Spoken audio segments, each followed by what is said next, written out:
Good. So it seems like you guys are getting better every game. I mean, is that, you know, at what where's the ceiling at this point? You know, I mean, you've taken, it seems like, pretty decent steps already just through the 4 games or whatever, right? Well,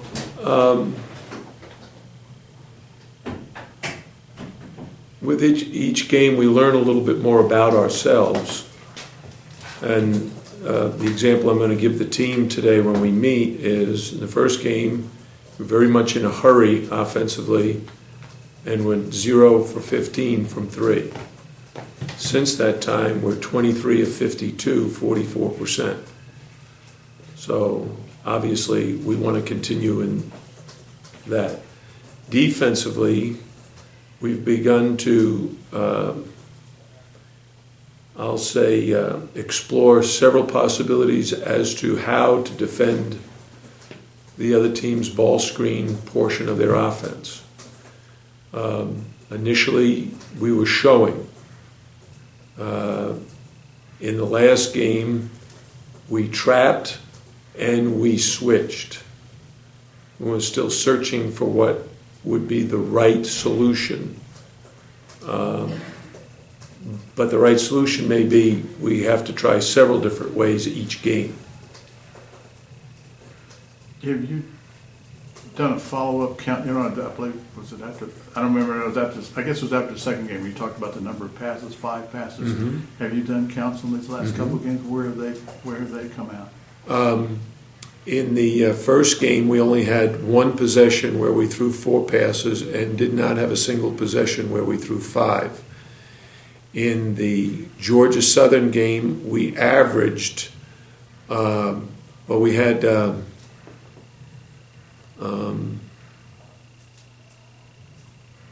got to think of the exact number. We had, in one of the most recent games, we had 70 possessions, and we had 4 or more passes, 4, 5, 6 passes on 28 of those. So, and in the first game, we took a shot with either 0 or 1 pass, 0, 1, or 2, like 50 times. And we reduced that down to about 18. So we're doing much better with sharing the ball. Coach, safe to say this year there's a lot more teaching. You're always teaching, but a lot more teaching because you don't have the veterans that you had in the past. Well, we have to spend a lot of time each year teaching, but sometimes teaching is specifically to improve. Sometimes it's to introduce, and then work on it to get it better. We had practiced switching ball screens throughout last year, but we only did it a few times. This year we may do it a lot more. And the other thing we've done, the other day we played zone 10 possessions out of 60. So that's a fair number of possessions of zone, and they only scored 4 points on the 10 possessions, so that's 0.4.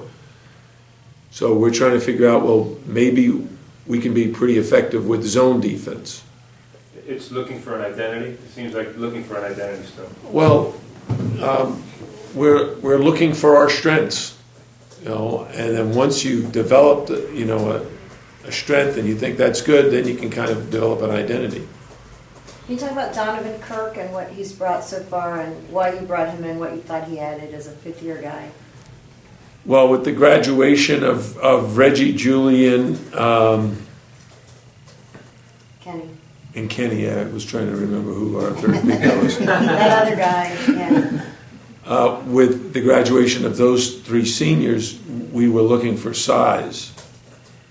And in the recruiting process, as we've explained many times before, it's very, very difficult because the big guys are of a premium and there's not as many of them. So Donovan was someone who was familiar with the University of Miami, familiar with some of our personnel, and he basically reached out to us He visited Colorado State, Miami, and was going to go visit Duke. How is it different having a newcomer that's been around for several years as opposed to a freshman coming in at that position? Well, he's further along in the process. And in Donovan's case, he provides us some of the things that Kenny did. He's long, athletic, can score, can make a perimeter shot, can block a shot. So there's already kind of a role that was available for him to fill. I guess I'm not sure if you're expecting Donovan to lead the team in scoring, but that surprised me a little bit. But James Kelly has also really surprised me, just averaging double digits. Did you expect that from James, a scoring punch, in addition to him being a good defensive? Well, if you remember what I said, we're going to have to figure out a way to manufacture points. We didn't know where our scoring was going to come from when you graduate your top 6 scorers. We were hoping Ryan Brown and Garius Adams would be the most consistent scorers to start the season, and we hoped Donovan and James and our DeAndre Burnett would have been the guys to kind of help with the scoring load. But now James and Donovan have seemed to make the quickest adjustment. Maybe now starting the two of them because they've done so well so quickly. What are you expecting from UCF? What should we be watching for? They're a very, very gifted, athletic team. Their guards are high octane, lots of shots, very much attackers, try to get to the rim. Isaiah Sykes is someone who goes to the basket very, very hard. Calvin Newell is experienced and can really score. Their big guys are big, athletic, and run, jump. Our major concern, they're 10th in the country in offensive rebounding. Oh, we know even if they shoot and miss, one of their biggest strengths is getting second and third shots. And our rebounding has to be very, very good. Are you looking forward? I mean, you always look forward to the rest of the season, but are you looking forward to see what this team will end up looking like? I mean, you always do, but sometimes you have an idea as opposed to the past. Well, I just would like this team to continue on the path it's on right now. I think it's going to be very, very challenging for them. We constantly tweaking things. They're constantly going through some transition. I think probably the best so far has been Manu, has really adjusted to running the team, and I think the guys have adapted to him having the ball in his hand so much. But Davon Reed has come along, James Kelly, Donovan Kirk have come along. I'd like our upperclassmen returning players, Garius Adams, Ryan Brown, and Tanya, to really be consistent in their efforts at both ends of the floor. One of the things is, as a coach, you're looking for consistency. And right now we've gotten a more consistent effort from some of the new guys than we have from some of the veterans. How's Tanya? He's totally fine from whatever it was when he fell in the game? No, he had an ankle injury that he's going to be treating until it's 100%. It's not 100%. He wasn't 100% the other day. Mm-hmm. But he's practicing, but just not full. Well, he didn't practice one day. He did practice most of the next day. Davon Reed is going to be out today, bumps and bruises, and so Ryan Brown is out today. He's sick. So we have a number of guys whose status for tomorrow is uncertain. You've had 2 games where you shot under 40, 2 games over 50. What do you think this team? What would be a good goal? Where do you think? Well, this team we'd is like now?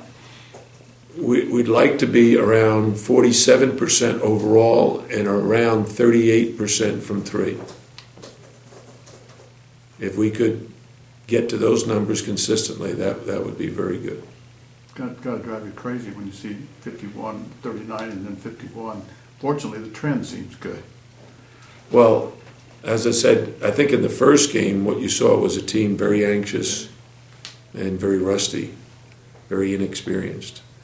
As they learned to play together, you seem to get a little calmer, and a lot has to do with the opponent's style of defense. St. Francis was a very aggressive defensive team, and we got to the foul line a lot against them. Texas Southern, on the other hand, kind of sloughed off us and gave us a lot of perimeter shots. College of Charleston kind of did a combination of those two things. So the players really have to learn to read the defense. Am I better off driving, or am I better off shooting a three? Had we played St. Francis now, I would say our 15 threes would have been too many. Probably should have only taken 5 or 6 because they were so aggressive in extending their defense. And against them, we shot 31 free throws. Maybe we shoot 50 if we attack the basket more.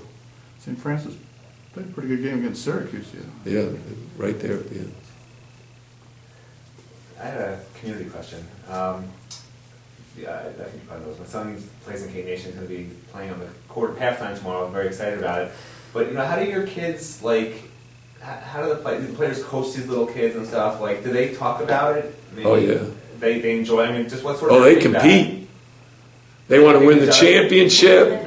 They talk about how they outsmarted the other guy in the draft. One of the things that K Nation provides them is an opportunity to interact with the young kids in the community and reminisce about when they were young, how they learned to play the game, who were their heroes, who did they want to be like. If you ask a college player, they're telling you, I want to be like Kobe, I want to be like LeBron or D. Wade or my kid wants to be like Ryan Kevin Brown. Durant. What? My kid wants to be like Ryan Brown. Ryan Brown. So the young kids of today who participate in K Nation, they want to be like the college player that's working with them because they know him. And that's great for our players because it's very nice to have fans of your own, people who are cheering for you. It's like when your family comes to see you play. You have your own little cheering section.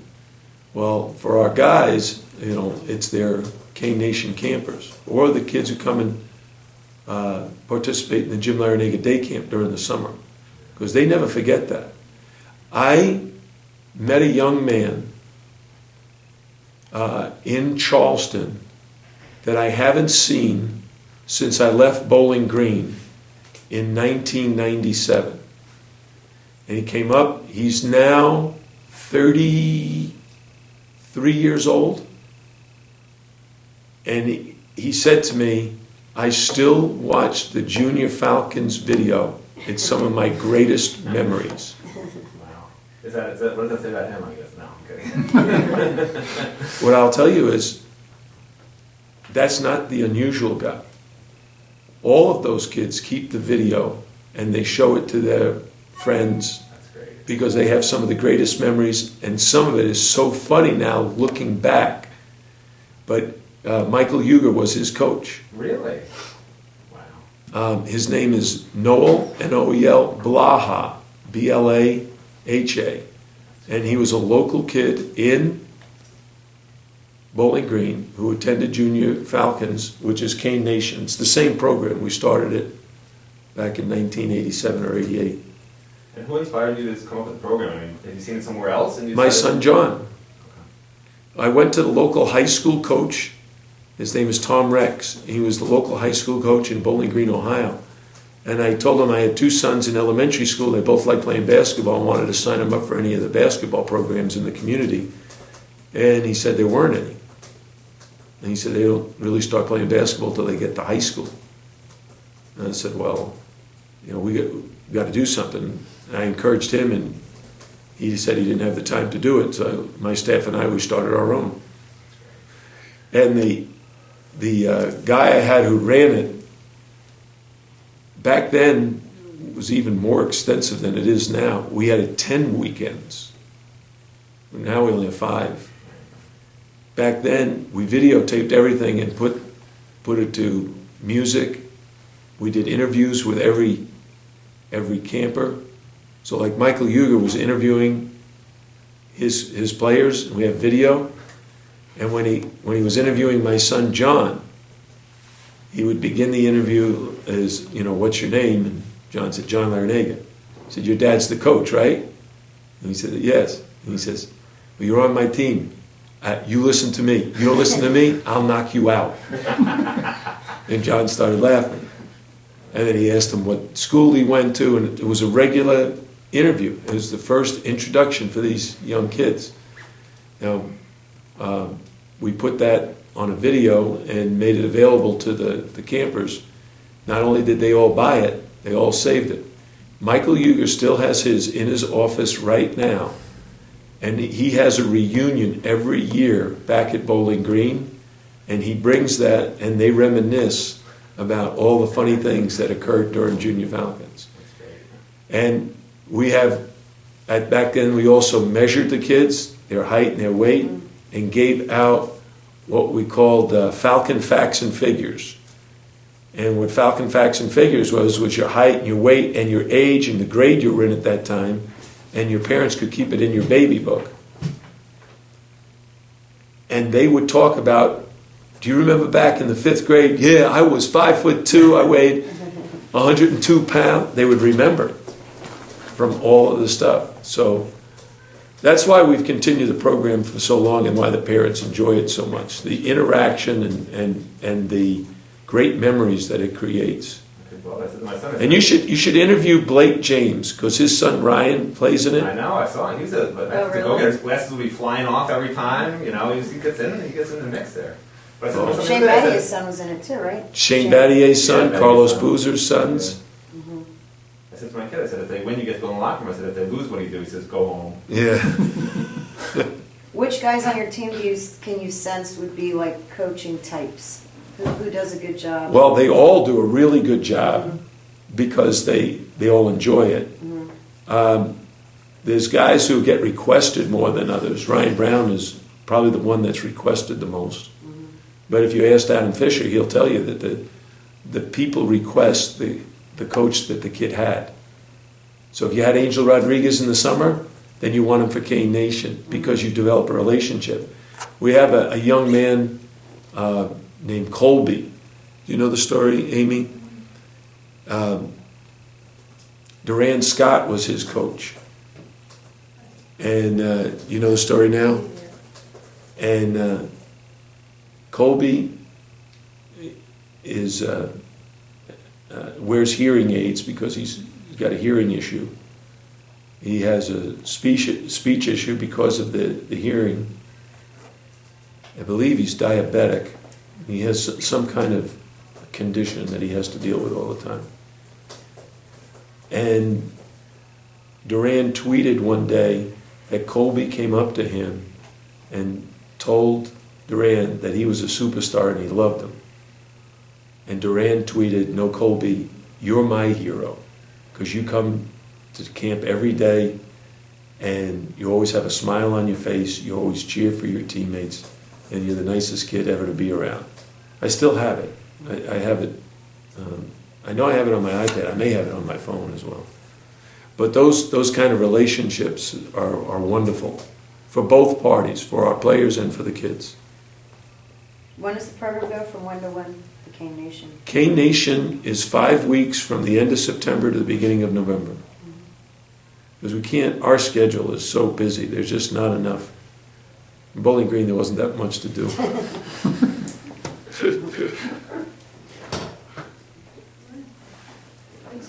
Thank you. Thank you.